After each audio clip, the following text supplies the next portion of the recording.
Well, thank you. I've got the afternoon slot just after lunch on the final day, so hopefully bring some energy into the room. I was going to start off talking about safety. Why safety? Wherever I go in the energy industry, whether that's to offices, sites, refineries, power stations, after I've parked my car and walked into reception, I'm often shown a video, a safety video, and I have to watch it to be able to go forward. That video often tells me how to park my car, how to walk across the car park, how to climb stairs holding the handrail, how to carry hot drinks around the office. But finally, that video gives me authority. It gives me authority to shout stop if I see anything hazardous happening. Because over the last few decades, the energy industry has recognized that safety, their number one priority, is everybody's responsibility. But of course, the energy sector, as we've heard about, is facing another challenge. In the UK alone, there's a need to find, recruit, retain and train hundreds of thousands of new people to support the energy transition. Hundreds of thousands, just think about that. And what does that mean on a global scale? One thing is for absolutely certain, those 100,000 people can't all look like me. Or today, perhaps younger versions of me. We need diversity. We need to find new talent pools and bring new people into the industry. Women, yes, but also other people with a range of diverse skills, because diversity is what powers this industry. It creates the innovation. It creates productivity. It increases safety. But also, it's needed, urgently needed, to help us staff the green transition. But that same data, there's some other data sitting behind that. And it's that people from underrepresented groups are having a very different lived experience from those in the majority groups. The data, the research is showing that if you're from an underrepresented group in this industry, you're more likely to leave. You're more likely not to progress. You're more likely not to be heard and seen. And clearly, if people aren't seen, heard and valued, then the industry has a problem. Because if you're not seen, if you're being sidelined in social networks, if you don't have a close relationship with your managers, your superiors, because maybe it's difficult to build affinity with you, they find it difficult to build affinity with you, you're not seen. And when you're not seen, you're not heard in meetings. Your ideas aren't heard. They're ignored. And you get less airtime in those meetings. You're more likely to be interrupted. So being seen and heard is really important, because as soon as you're seen and heard, you get valued. If you're not valued, you're less likely to get those career-enhancing opportunities or see those micro moments of opportunity. Your mistakes are more likely to be noted. You'd be asked to do more of the essential work. Who's taking the notes? Who's arranging the Christmas party or the birthday party? And you have this feeling, this need to prove your competence.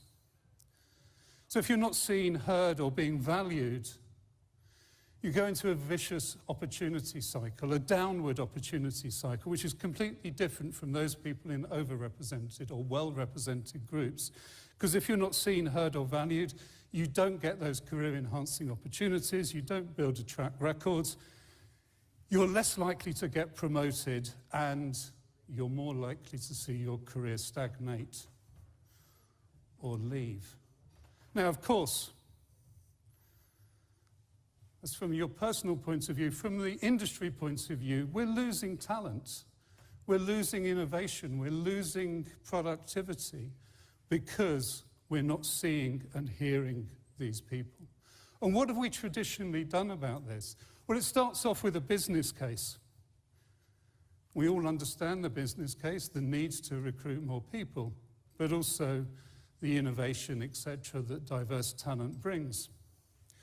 So what have we done as leaders? Well, quite often, the first thing we've done is delegated. We've delegated diversity.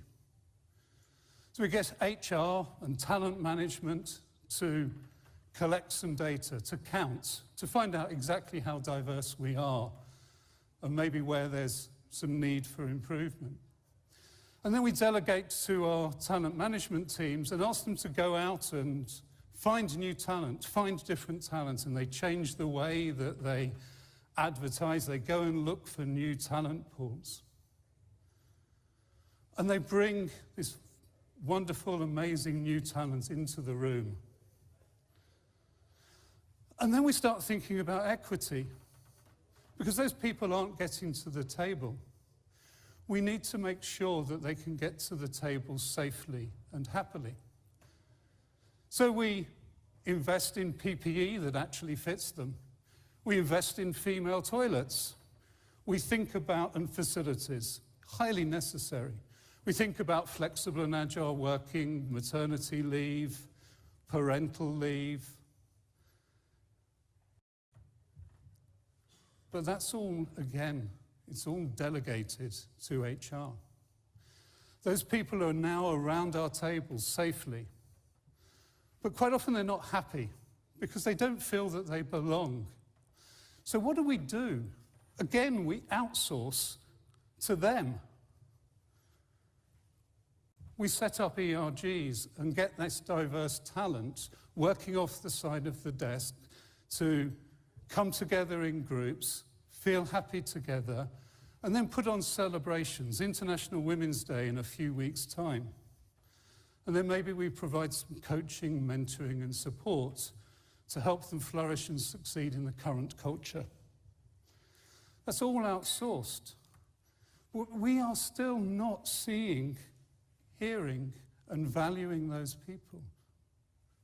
And I'm sorry, but you can't outsource that. That has got to be your responsibility, just like safety. Closing the lived experience gap and inclusion has got to become part of our DNA. It's got to become everybody's responsibility. And it starts at the top.